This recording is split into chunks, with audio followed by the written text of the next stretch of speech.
last storyteller is someone that a lot of you know who have been around TSA for a while, and she is from Diana, Texas, which is in East Texas.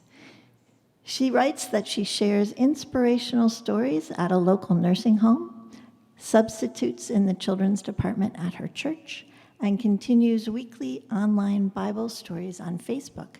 And I happen to know that she's going to be singing Before the Sacred Stories on Sunday, so you want to make sure and come a bit early so you can hear that.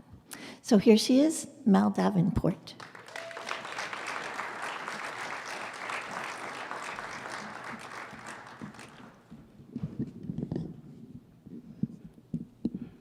Shall we stand? I had back surgery in mid-December. I know how it feels to sit a long time. It affects me worse every time.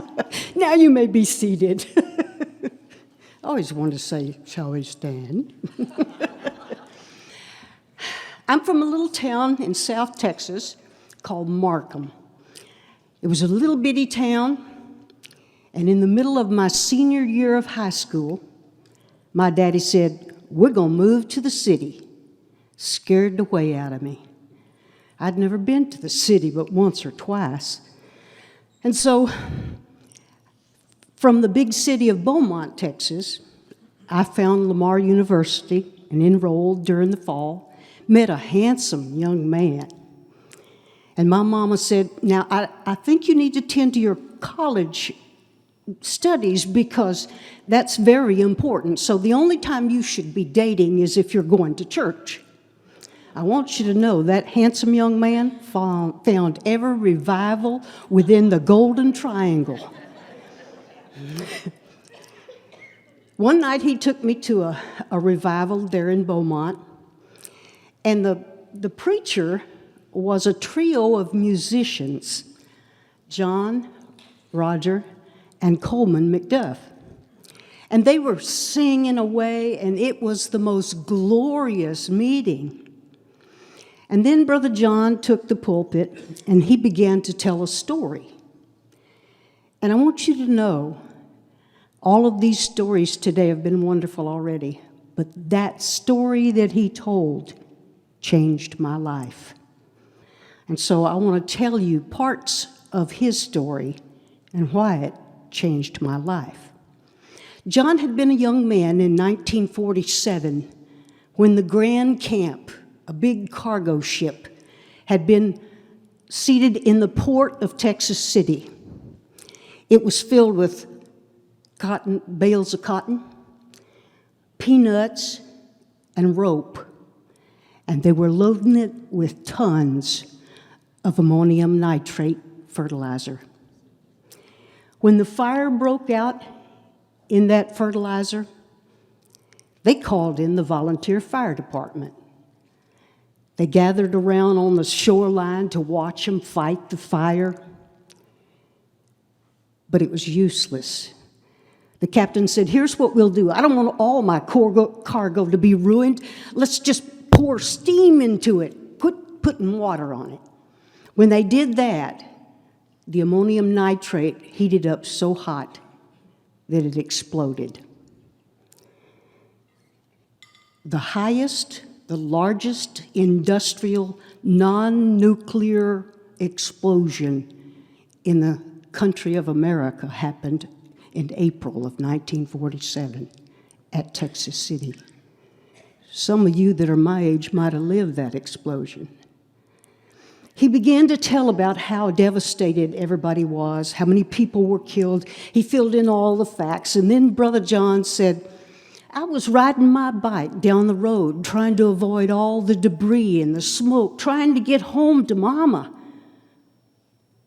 And when I drove in to the driveway, I could see windows blown out of our house and stuff all over the yard."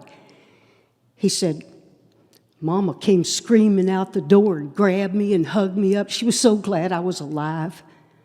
She said, 'John, Roger and Coleman are here in town somewhere. They're out there playing, and I haven't seen them.' And she was just frantic." He said, "Mama, I'll take care of it. I'll go get them." He went all over town seeing body parts, big pieces of metal still flaming red, It was terrible. He said it was the most horrible thing he'd ever seen in all his life.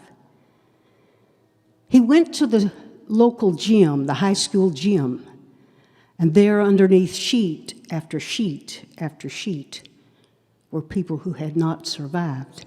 Hundreds died in that explosion. And so he couldn't find Roger and Coleman. And he thought about, as he began to look for their bodies there in that gym, God spoke to him and he said, "John, if you find Roger and Coleman under one of these sheets, will they be with me because of your example?" He said, "It felt like somebody had slapped me upside the head." He said, "That got my attention." He said, "I didn't find my brothers there, so I headed back home. And when I got to the yard, there was Coleman and Roger there in the yard, and Mama, and we all hugged. We were so glad to be alive." When he told that story, he got through. Brother John finished up that story with a sermon, of course. And when he gave what, I didn't know what it was called at that time, but it was called an altar call. And he said, "If you want to pray, you can come down here and pray." My boyfriend grabbed my hand, and we dragged ourselves down to the altar. And I knelt down, and there was people praying out loud. I'd never prayed out loud before. So I got up, and I came back down the aisle, and I knelt down in the middle of the back row because what God had said to John hit me upside the head. I was the oldest of 6 kids. And as he was telling that story, I was riding my bike in Markham, Texas, looking at people I knew, feeling the grief and the terror and the pain and the trauma that he felt. And when he said something about God, that got my attention because I felt responsible. I was 18 years old. The youngest kid my mama had was 2 years old. They had a lot of years to look at me as an example. There in the middle of that back row, me and God had a camp meeting. We got together. And I didn't change radically. I didn't change my appearance. I didn't look any different. I cleaned my mouth up. I got to admit that. But I got to tell you, I became a follower of the Lord Jesus Christ that day. And what Brother John had been, an evangelist, pastor, teacher, I kind of followed his example. And I'm still doing some of that. Like I say, it was the greatest story I ever heard.